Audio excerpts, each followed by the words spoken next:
Today, the team will show you methods on how to do good annotations, create strong CD and BT, make good commentary, and do strong revisions to create a strong and powerful paragraph about Shakespeare.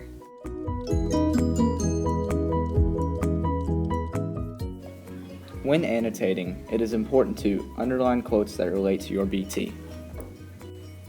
I'm underlining this because we use this quote as our CD to help us prove that Helena knows the difference between infatuation and true love. Highlight and look up unknown words. Waggish means humorous in a playful, mischievous, or facetious manner. A waggish riposte. Explain why you underline certain quotes. Love is said to be a child because it makes bad choices and plays tricks. Mark character introductions and descriptions. Quince is a carpenter, Snug is a joiner, and Bottom is a weaver, and Flute is a bellows mender, and Snout is a tinker, and Starveling is a tailor. Highlight or underline key symbols noticed throughout the book.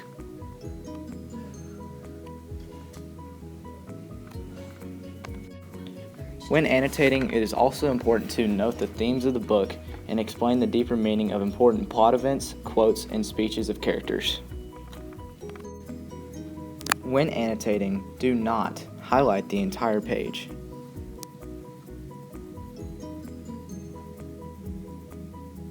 Do not highlight or underline quotes without explaining why they are important.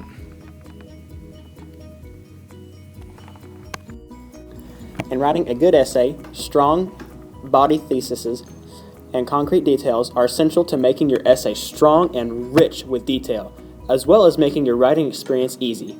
To make this process even easier, the team and I have thrown in a few tips of our own when writing BTs and CDs. For BTs, otherwise known as body theses, make sure that your body thesis meets the prompt given and is set up in a way so that the prompt can be explained. For example, where we wrote, "In Midsummer Night's Dream, Shakespeare takes love to a deeper level than physical through the imagery of eyes," meets the prompt and can be explained. It also leaves us answering the question, how is love taken to a deeper level than physical through the imagery of eyes? Now we as writers have something that we can explain and can create a paragraph off of. Make sure when you write a body thesis that you do not write one that cannot be explained or supported well, or easily, like the examples in our second paragraph. Now for CDs, otherwise referred to as concrete details, you need to pick a strong and rich concrete detail that connects to your body thesis and can be explained and analyzed to answer the question of why.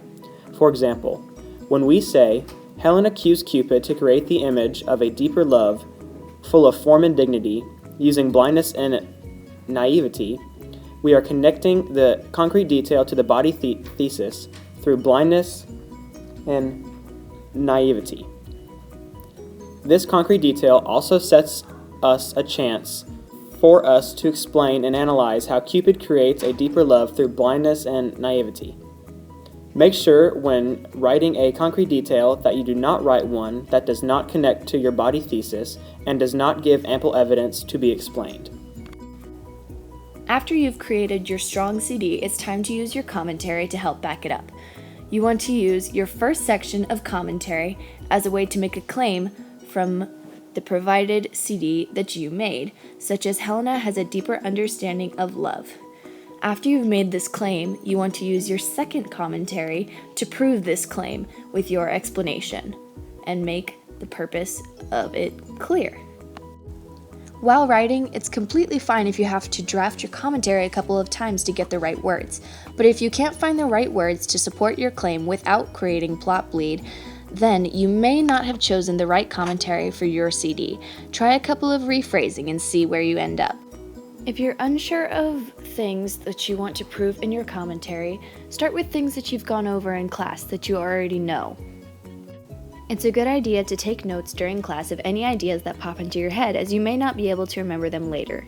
Doing this will help you go back to your notes and look at them and have an easy way to already have some commentary written down.